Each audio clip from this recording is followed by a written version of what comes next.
বাংলাকে যদি আমি অন্যান্য রাজ্যের সাথে তুলনা করি তাহলে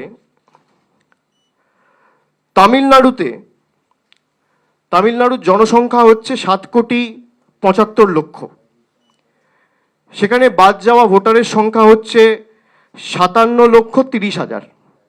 আর আমি যদি জনসংখ্যার তুলনায় বাদ যাওয়ার পার্সেন্টেজ আপনাদের বলি তাহলে পার্সেন্ট হচ্ছে 12.57%। গুজরাটে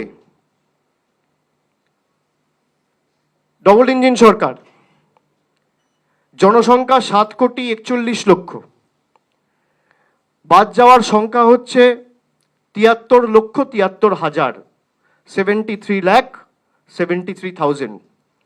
যদি আমি শতাংশের নিরিখে দেখি তাহলে প্রায় 9.95 বা 10%।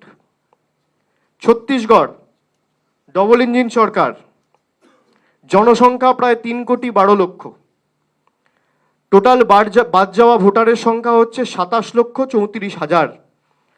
পার্সেন্টেজ হিসেবে যদি আমি দেখি তাহলে 8.76%। কেরালা দীর্ঘদিন সিপিএম ক্ষমতায়, প্রায় জনসংখ্যা 3,62,00,000, বাদ যাওয়া ভোটারের সংখ্যা 24,08,000। পার্সেন্টেজের তুলনায় যদি আমি দেখি পার্সেন্টেজ 6.65%। এবং পশ্চিমবঙ্গ জনসংখ্যা 10,05,00,000, বাদ যাওয়ার সংখ্যা হচ্ছে 58,20,000। শতাংশের নিরিখে যদি আমি জনসংখ্যার তুলনায় বাদ যাওয়ার পার্সেন্টেজ ধরি তাহলে 5.79%।